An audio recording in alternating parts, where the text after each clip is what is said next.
Hello and once again welcome to our छोटा मोटा सा यूट्यूब चैनल जिसका नाम है मैट्रिक इंग्लिश मीडियम। कैसे हैं आप सब? उम्मीद है आप सब बहुत ही अच्छे होंगे और आपका एग्ज़ाम आज का बहुत अच्छा गया होगा। लैंग्वेज पेपर है, ठीक है, और हो सकता है किसी का ख़राब गया हो, कोई दिक्कत नहीं। अभी आपके पास भी पेपर बाकी है, 2 पेपर है, ठीक है। इंग्लिश को शायद आप लोग वैल्यू नहीं देते हैं लेकिन देना चाहिए। अभी भी 2 पेपर है, या कोई भी सब्जेक्ट ख़राब गया हो तो जो आने वाला पेपर है उसको अपना बेस्ट दो ताकि बराबर हो जाए, है ना। आज आप लोगों का फेवरेट सब्जेक्ट कल होने वाला है, बल्कि परसों मंडे को एसएसटी। फेवरेट तो नहीं बोल सकते, बहुत लोगों के लिए क्या बोलते हैं, टेंशन है। तो उसी टेंशन को किस तरीके से दूर करना है उसको हम लोग आज के वीडियो में समझेंगे और क्या करना है, क्योंकि एक दिन संडे का मुहूर्त मिला है, आप सबको बहुत अच्छा से फ़ायदा उठा सकते हैं। संडे को फंडे मत कीजिएगा, नेक्स्ट वाले संडे को खूब फंडे कीजिएगा, ठीक है, कोई दिक्कत नहीं होगा। लेकिन इस संडे को थोड़ा सा सतर्क रहना होगा, सावधान रहना होगा। तो करते हैं वीडियो को स्टार्ट। ज़्यादा टाइम नहीं लेंगे। वीडियो में बिल्कुल से चैनल पे नए हो तो आपको मालूम है चैनल इंग्लिश मीडियम के लिए है। अब कोई नेक्स्ट ईयर, अगर कोई नेक्स्ट साल है जो एसएसटी से परेशान है उसको शेयर कर देना। नेक्स्ट साल और भी बहुत कुछ आने वाला है। तो स्टार्ट करें। सोशल साइंस में क्या करना है क्या नहीं करना है। एक इसे जुमला कह सकते हो क्या, एक बार 80 पार। हम लोग करके देखेंगे, ट्राई करके देखेंगे। अगर आपने बिल्कुल अभी तक कुछ नहीं पढ़ा तो कम से कम इतना कर लेना। अगर बहुत कुछ पढ़ा है तो कम से कम फिर से रिवाइज कर लेना, ठीक है। तो अभी न्यू चीज़ों को हाथ नहीं लगाना है, जो भी चीज़ है उसी को रिवीजन करो और 80 पार आ जाएगा। कैसे करके हम लोग देखते हैं। देखो करेंगे, देखना नहीं, हम लोग को करना भी है। तुमको मालूम है ऑब्जेक्टिव, तुमको 40 मार्क्स का ऑब्जेक्टिव आएगा, 80 में से 40 बनाना है। हमने तो बहुत सारा ऑब्जेक्टिव कर रखा है, लेकिन आपको अभी फ़िलहाल क्या करना है। देखो सबसे पहले मैं कुछ करने बोलूँ तो हमेशा के लिए बोलता हूँ, बुक के ऑब्जेक्टिव आपको इस तरीके से याद होना चाहिए। अगर आपको नींद से उठा के पूछ देना तो बता दीजिएगा, है ना। तो उसी तरीके से बुक के ऑब्जेक्टिव एससीईआरटी बुक मैंने यहाँ मेंशन किया है, एनसीईआरटी नहीं मेंशन किया, क्योंकि एनसीईआरटी में ऑब्जेक्टिव ना के बराबर है। इसीलिए आपके बोर्ड जो है वो एससीईआरटी को फॉलो करता है, जो बहुत कम लोगों को मालूम है। बाय द वे आप एनसीईआरटी पढ़ रखें, कोई दिक्कत नहीं है, कोई घबराने की बात नहीं है। टॉपिक चीज़ें सेम है, ठीक है, लेकिन इसमें ज़्यादा बिहार का है और इसमें ऑब्जेक्टिव इस बुक में इम्पॉर्टेंट पॉइंट्स है। उसको अगर आप कर लेते हैं तो आप आराम से अच्छे स्कोर कर सकते हैं।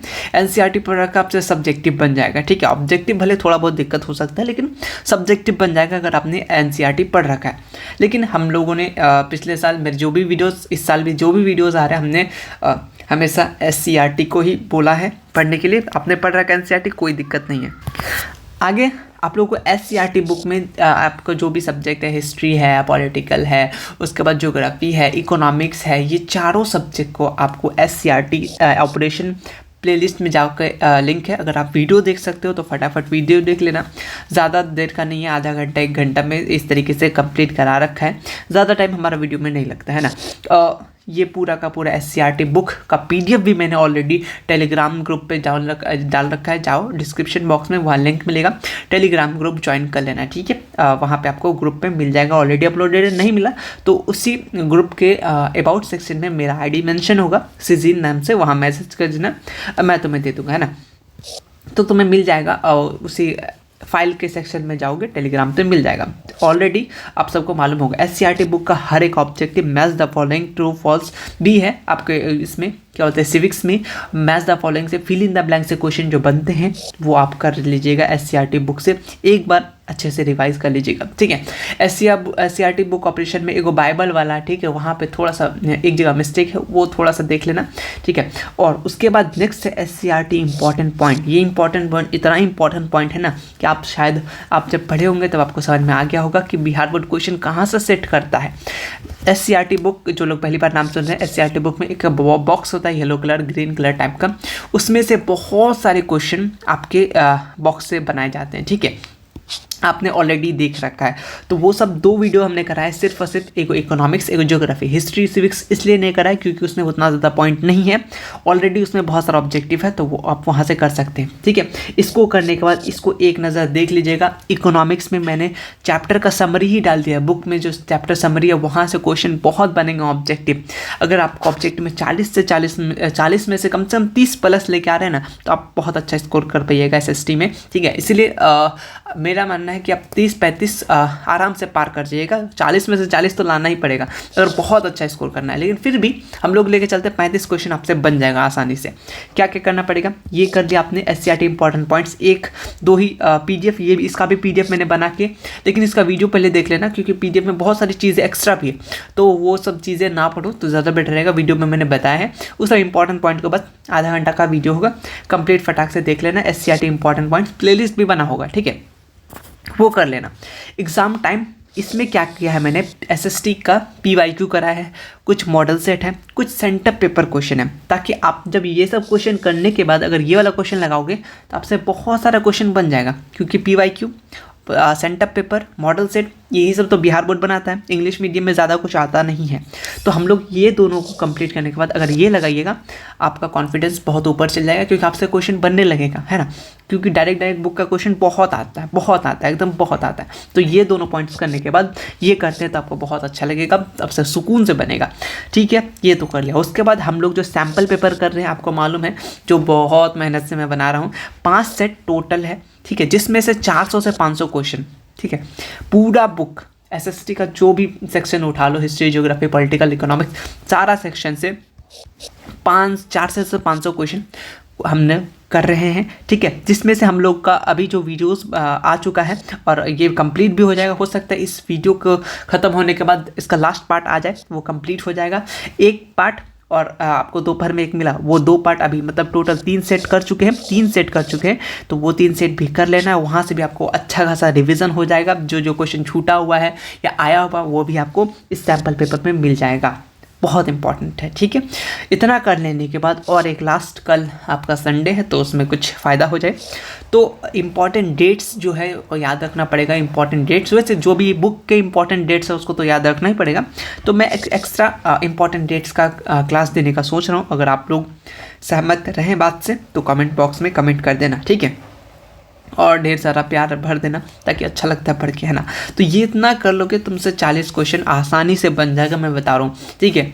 ऑलरेडी SCRT बुक का हर एक इम्पॉर्टेंट क्वेश्चन हो जाएगा, ठीक है। ऐसे ऑब्जेक्टिव क्वेश्चन, इंपॉर्टेंट पॉइंट से क्वेश्चन, कहाँ से क्वेश्चन बनाएगा। PYQ, इसमें PYQ 23 का भी कराया गया है, 22 का भी कराया गया है, 21 का कराया गया, सेंटर पेपर भी कराया गया है। तो ऑलरेडी 7 वीडियो होगा इस प्लेलिस्ट में, 7 वीडियो होगा, उस 7 वीडियो को आप ज़रूर देख लीजिएगा, ठीक है। वहाँ से आपका कॉन्फिडेंस बढ़ जाएगा। हाँ, इस टाइप के क्वेश्चन आता है, इतना इजी क्वेश्चन आता है, इतना कर लिए तो आराम से आपका ये वाला 7 जो ऑब्जेक्टिव क्वेश्चन वाला है इसका आपका इजीली क्लियर हो जाएगा, ठीक है। कहीं कोई दिक्कत हो तो कमेंट में बता देना, है ना। सैम्पल पेपर कर लेना, 5 सेट आ जाएगा आपका, ठीक है। कल तक मतलब आज रात तक कंप्लीट हो जाएगा 5 सेट, उसको अच्छे से रिवाइज कर लेना। अगर तुम बोलोगे तो मैं तुम्हें ना सैम्पल पेपर का जो अभी हम लोग 400 से 500 क्वेश्चन कर रहे हैं, इसका PDF मैं कल मॉर्निंग में दे दूंगा, ताकि तुम लोग सुबह दिन भर में पूरा 400-500 क्वेश्चन वापस से रिवाइज कर सको, है ना। एक बार वीडियो देख लेने के बाद अच्छे से वापस जब रिवाइज करोगे तो ऑटोमेटिक चीज़ें याद आने लगेगा। इंपॉर्टेंट पॉइंट्स वाला भी तो मिल ही जाएगा। अब आते 20 नंबर जो तुम्हारा प्रैक्टिकल एग्जाम है। अगर तुम अपने सर के फेवरेट स्टूडेंट हो या तुम्हारे चाचा विधायक है या जो भी है, तब तुम्हारा तो 19 से लेकर 20 तक तुम्हारा नंबर फिक्स है। अगर बाय द वे तुम उस कैटेगरी में आते हो जो तुम बहुत ज़्यादा परेशान किए हो, ठीक है, स्कूल में बहुत ज़्यादा किए हो, तो 15-16 नंबर दे देता है। बस किसी का नाम याद तो रहेगा नहीं उतना, लेकिन फिर भी बहुत ऐसे बच्चे हैं कांड कर ऐसे करके आते हैं कि नाम तो स्कूल क्या पूरा आसपास के मोहल्ला वाला भी जानते हो। तो 15 नंबर अगर तुम उसमें से हो तो कम से कम तुम्हें 15 नंबर आ ही जाएगा, ठीक है। उसमें तो बोर्ड के लिए तुम्हारा उतना दुश्मनी नहीं करेगा, ठीक है। अगर है भी तो तुमको सॉरी बोल देना। अब तक तो नंबर चला भी गया होगा बोर्ड के पास। अप्रॉक्स की बात करें तो 15+ सबको देता है, 18, 19, 20 किसी को देता है, बहुत चुने हुए स्टूडेंट को, ठीक है। तो हाँ, 16-17+ रखना, 18 तो नंबर दे ही देगा प्रैक्टिकल का, टेंशन खत्म। अगर तुम 35 लाते हो, ऑब्जेक्टिव में 17 लाते हो, सब्जेक्टिव में तो बहुत बेस्ट है। अब आके आते हैं सब्जेक्टिव में, जिसको आपको सबसे ज़्यादा डर लगता है, उस पर क्या करना है। सब्जेक्टिव में 40 लाना थोड़ा सा अभी तो मुश्किल हो जाएगा, है ना। लेकिन हम लोग क्या कर सकते हैं, 2 नंबर 5 नंबर, ये जो 2 नंबर है 5 नंबर है सब्जेक्टिव, मैंने ऑलरेडी PDF बना दिया है हर एक सेक्शन का। टेलीग्राम पे लिंक है और टेलीग्राम पे वहाँ पे अपलोडेड है, गूगल ड्राइव में भी अपलोडेड है, टीचमेंट ऐप पे भी अपलोडेड है। लेकिन बाय द वे नहीं खुल रहा तो टेलीग्राम पे आ जाना यार, वहाँ पे कुछ दिन के लिए, 1-2 दिन की बात है, उसके बाद तुम चले जाना ना, ठीक है। तुम्हारे फ़ायदा के लिए। अब मैं हर एक जगह अलग अलग अपलोड करूँ तो उसमें टाइम लगता है, तो एक ही जगह हो। टेलीग्राम पे मैं थोड़ा ज़्यादा एक्टिव रहता हूँ, ऑनलाइन थोड़ा कम रहता है, लेकिन जो भी चीज़ें फटाक से अपलोड हो जाता है, इसलिए तो टेलीग्राम पे ज्वाइन कर लेना। 5 नंबर सब्जेक्ट एक ही, अलग अलग नहीं बना है, 2 नंबर अलग 5 नंबर अलग, एक ही PDF में सारा का सारा कुछ है, ठीक है। सेंटअप क्वेश्चन पेपर लगा लेना। सेंटअप पेपर का जो भी सब्जेक्टिव है उसको एक बार अच्छे से कर लेना। जो भी सब्जेक्टिव सेंटअप पेपर अभी आपने दिया, बहुत चांसेस होता है कि सेंटअप का question paper direct as it is 3-4 question दे दे, वो तुम्हारे लिए बोनस बन सकता है, इसीलिए तुम सेंटअप क्वेश्चन पेपर लगा लेना, ठीक है होगा ही ज़रूर, अपने आसपास अब दिया है एग्जाम तो होगा ही, तो वो क्वेश्चन को तुम थोड़ा सा देख लेना। उसके बाद अगर फिर भी भरोसा नहीं हो रहा है हम पे या खुद पे, तो क्या कर सकते हो तुम, चैप्टर वाइज मैंने ऑलरेडी सब्जेक्टिव करा रखा है, हर एक चैप्टर का PDF दे दिया था, गूगल ड्राइव पे लिंक है, अगर आपको चाहिए आप जाके देख सकते हैं, हर एक चैप्टर का मिल जाएगा।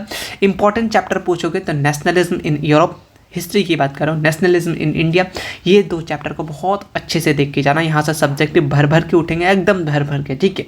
ये बात तो याद ही रखना। किस तरीके से यूनिफिकेशन ऑफ जर्मनी, क्या रोल था बिस्मार्क के बारे में, मजीनी के बारे में, ये सब ऑलरेडी बहुत इंपॉर्टेंट चीज़ हम लोग कर चुके हैं पहले ही, क्योंकि एक दिन में तो चीज़ें याद होने वाले हैं नहीं, इसलिए मैंने 1 महीना पहले ही सब्जेक्टिव का टेंशन खत्म कर दिया था। साइंस का भी करा के रखा है, ठीक है, बस ऑब्जेक्टिव अभी थोड़ा बहुत रिविजन करना है, बस हो जाएगा, ठीक है। और बहुत लोग मैप को इसमें माइंड मैप खोज रहे थे, देखो SST में माइंड मैप नहीं बना है, लेकिन मैं कोशिश करूँगा ज़रूर बनाऊँ, इस साल तो नहीं लेकिन नेक्स्ट साल ज़रूर, है ना। अच्छा आइडिया दिया था किसी ने कि मैप इसका भी होना चाहिए, तो ज़रूर बनेगा। तो फिलहाल अभी जो भी है उतना कीजिएगा। रिसोर्स अगर किसकी बात करें, ज्योग्राफी की बात करें तो रिसोर्सेज से अच्छा खासा क्वेश्चन आता है, ठीक है, और आपका एग्रीकल्चर से भी अच्छा क्वेश्चन आता है, हर एक सेक्शन से अच्छा क्वेश्चन बनते हैं, ठीक है, इस बात को याद रखिएगा। और आप उस तरीके से आप चीज़ों को देख लीजिएगा, वो PDF पढ़ लीजिएगा, वो उतना भी काफ़ी रहेगा। आपको ऑप्शन मिलता है, एक को छोड़ने 50% बनाना है, 50% छोड़ना, उसी में से बन जाएगा, ठीक है। चलिए आगे बढ़ते, अगर नहीं आए तो क्या करेंगे, तो करेंगे कुछ खास है, हाँ, तो वही टिप्स के बारे में बात करेंगे। अगर क्वेश्चन नहीं आए, बाय द वे नहीं आए, ठीक है, तो को बहुत लोग ऐसे बोल रहे थे कुछ ऐसे क्वेश्चन कराइए जो एज इट इज़ आ जाए। मैं एग्जाम लेता तो तुम लोग को क्यों पढ़ाता उतना देर, एक ही दिन में पढ़ा देता, बस काम खत्म कर देता। देखो पॉइंट वाइज लिखना कैसे है, पॉइंट वाइज अगर तुमको अच्छे से आता है, पॉइंट वाइज लिखो, लाइन वाइज लिखो, कोई दिक्कत नहीं। पॉइंट वाइज में उसको भी कॉपी चेक करना अच्छा लगेगा, क्यों अच्छा लगेगा, कम लिखा हुआ कम पढ़ना पड़ेगा, जल्दी से नंबर दे देगा, उसका कॉपी जितना कॉपी चेक करेगा उतना पैसा मिलेगा उसको। तो इंपॉर्टेंट पूरा लंबा पैराग्राफ में लिखोगे उसको पढ़ने में टाइम लगेगा, है ना। तो अगर तुम बहुत लंबा लिख रहे हो तो वैसा मत करना, पूरा एकदम सोच रहे हो बहुत लोग SST में कि क्या करेंगे, पूरा का पूरा हिंदी, मतलब इंग्लिश मीडियम में लेकिन हिंदी में लिख देंगे। बहुत ये क्वेश्चन है कि ये वाला क्वेश्चन जो इंग्लिश मीडियम में है SST हिंदी में लिखते, तो ये क्वेश्चन बहुत लोग ऐसा भी है उनका रिजल्ट आ गया है, बहुत लोग ऐसा भी है उनका रिजल्ट पता नहीं खराब आ गया है, ठीक है, कम नंबर आया है। तो ये आप थोड़ा सा डिसाइड कीजिएगा, अगर आपने बिल्कुल नहीं पढ़ा इंग्लिश मीडियम में सब्जेक्टिव, तब एक ही ऑप्शन आप दे सकते हैं ना, क्यों कुछ ना कुछ तो आ ही जाएगा, लेकिन अगर अच्छा लिखेगा तो ज़रूर कॉपी चेक हो जाएगा, ठीक है। लेकिन आप लोग लिखे बहुत गंदा राइटिंग से लिखे, ओवर राइटिंग कर दिया, तो नंबर इंग्लिश मीडियम में लिखो, हिंदी मीडियम में लिखो, नंबर कटने का। इसीलिए याद रखना, अगर आप कोई भी मीडियम में लिख रहे हैं, फिलहाल SST की बात कर रहे हैं, बहुत लोग सोच रहे हैं हिंदी में लिखें, कोई ऑप्शन नहीं है। अगर आपके पास आपको सब्जेक्टिव याद ही नहीं आ रहा है इंग्लिश में, तब जा सकते हैं आप इंग्लिश की तरफ, मीडियम इंग्लिश लिख दीजिएगा, क्योंकि मेरे फ्रेंड का है उसका बहुत अच्छा नंबर आया था, है ना। तो हिंदी में लिखी उन्होंने लिखी थी, तो मैं तो लिखा था, है ना, लिखा था उन्होंने, तो अच्छा नंबर आया था उसका भी। लेकिन और एक दोस्त का था, उन्होंने लिखा तो, लेकिन वो ओवर राइटिंग किया, तो उसका राइटिंग हिंदी वैसे भी अच्छा नहीं था, शायद इसलिए उसका नंबर कम दिया, मुझे जहाँ तक लगता है। अब ये तो बिहार बोर्ड क्लियर नहीं करता है किसको कौन मीडियम में लिखना है, तो आप अपने अनुसार देख लीजिएगा, पॉइंट वाइज लिखने का कोशिश कीजिएगा। उसके बाद इंपॉर्टेंट, मैं हमेशा बोलता हूँ अंडरलाइन कर देना, इंपॉर्टेंट बात, राइटिंग को साफ रखना, नंबर भी पूरा साफ मिल जाएगा, ठीक है, मतलब अच्छा मिल जाएगा। हर क्वेश्चन को अटेम्प्ट करना है, आए ना आए, अगर ना आए तो क्या करना, उससे रिलेटेड जो भी आता है ना उसको लिखना है, ठीक है। जो क्वेश्चन में एक काम करना, जो क्वेश्चन पूछा है ना उसको पैसे लिख देना, वैसे लिख देना, उसका बिकॉज लगा करके उससे रिलेटेड जो भी कुछ आता है ना तो वो चीज़ आ जाना, या फिर जो चीज़ है उस क्वेश्चन में आंसर में वो पॉइंट्स रख लेना। आंसर में किसी के बारे में पूछा है, वेना कांग्रेस के बारे में लिखा है, या महात्मा गांधी दांडी यात्रा के लिखा है, तो दांडी यात्रा जो इंपॉर्टेंट पॉइंट्स आ रहा है उसको तुम लिख देना पॉइंट वाइज में। ऐसा ज़रूरी नहीं है तुम लंबा चौड़ा कहानी लिखोगे तब तुमको नंबर मिलेगा, ठीक है।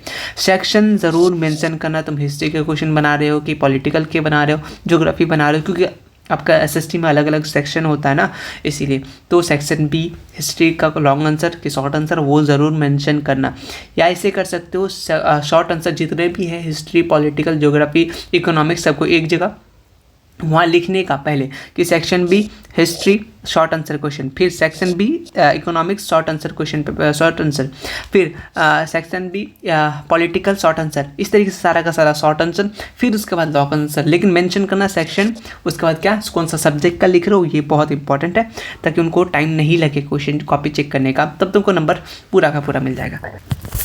डिजास्टर मैनेजमेंट जो ज्योग्राफी का पार्ट बी है, जिसको मैं पार्ट अलग ही बुक मान लेता हूँ, उसका मैंने ऑलरेडी PDF डाल रखा है, तो वो जाके देख लेना, जो BACB के नाम से ही होगा, ठीक है। ज्योग्राफी का ये डिजास्टर मैनेजमेंट, वहाँ से नॉर्मल क्वेश्चन आता है कि बाढ़ जो आ जाता है उससे किस तरीके से बचा जा सकता है, क्या क्या कर सकते हैं, वो डेली लाइफ में आप देखते होंगे, उसी को बस अपने शब्दों में लिखेगा, उसको ज़्यादा अच्छा लगेगा, ज़्यादा समझ में आएगा, है ना। तो वो सब पॉइंट्स आप लिख लीजिएगा, तो वो भी 6 नंबर का आता है, और सब्जेक्टिव 6 या 4 में से कोई एक नंबर मतलब आता है, एक लॉन्ग में ज़रूर आपको देगा, वो इजी से आपको चूज़ करना है और आंसर देना है। 5 नंबर में पॉइंट्स थोड़ा बड़ा लिखना है, 6-7 पॉइंट लिख देना, ठीक है।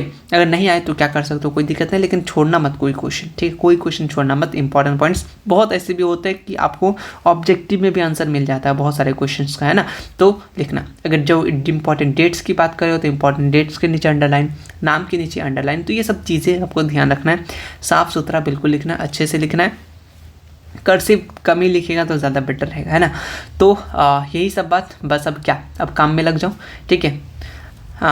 जाओ, ऑल द वेरी बेस्ट। इस अच्छे तरीके से रिवीजन करो, इधर उधर की चीज़ें मत पढ़ो, मतलब अलग अलग अभी बैठ रहे चैप्टर पढ़ने, तो वो अलग दिक्कत कर जाएगा। जितना चीज़ बताए उतना करो, तुम्हारा 80+ आराम से आ जाएगा, ठीक है। सब्जेक्टिव में भी अगर बहुत लोगों का अच्छा नंबर आ जाता है, इंग्लिश मीडियम में लिखते हैं इसीलिए, हाँ सही बात है, इंग्लिश मीडियम वालों को नंबर मिलता है, हम लोग सोचते हैं नंबर कटता नहीं, नंबर मिलता है, ठीक है। मैंने SST में ज़्यादा कुछ लिखा नहीं था, और मैं सही बात बताऊँ, तुम मुझसे पूछोगे मैंने नोट्स बनाया था SST का, बिल्कुल नहीं बनाया था, सिर्फ nationalism in Europe, nationalism in India, ये 2 चैप्टर का कुछ ही क्वेश्चन सब, ठीक है, कुछ ही क्वेश्चन, ज़्यादा से ज़्यादा 15 से 20 क्वेश्चन ही मैंने पढ़ा होगा शायद, लॉन्ग या शॉर्ट मिला करके अप्रॉक्स 30-40 के आसपास अपने से बना के लिख दिया, ठीक है। मुझे भी याद नहीं मैंने क्या लिखा था, क्या किया था, लेकिन फिर भी अच्छा खासा नंबर आ गया, ठीक है। 80+ था SST में स्कोर। तो मुझे ऐसा लगता है आप इंग्लिश मीडियम में साफ राइटिंग में लिख रहे हैं, वही सबसे बड़ी बात है नंबर देने के लिए,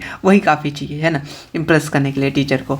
तो ये बात को याद रखिएगा, नंबर काटने वगैरह का टेंशन हटा दीजिए, आप अपना बेस्ट देखिए, आपको बेस्ट ज़रूर मिलेगा। तो अब क्या, बस बात ख़त्म करते यहीं से। नेक्स्ट वीडियो में आप लोग का साइंस है, तब मिलेंगे, ठीक है। अब अच्छे से पढ़िए, ठीक है। जो भी दिक्कत है, कुछ प्रॉब्लम है, कमेंट बॉक्स खाली रहता है, ठीक है। सोना लगता है मुझे भी, तो आप लोग कमेंट ज़रूर करके जाइएगा कैसा लगा वीडियोस, या फिर जो चीज़ चाहिए कमेंट कर देना, ठीक है। जहाँ तक हो मैं पॉसिबल हो वीडियोस या जो भी कोई क्वेरी हो, क्वेश्चन हो, मैं सॉल्व करने की कोशिश करूँगा। तो मिलते हैं तब नेक्स्ट वीडियो के साथ, तब तक के लिए ऑल द वेरी बेस्ट। अच्छे से एग्ज़ाम दो, टेंशन ख़त्म करो, उसके बाद आराम से सोना है, ठीक है। चलो।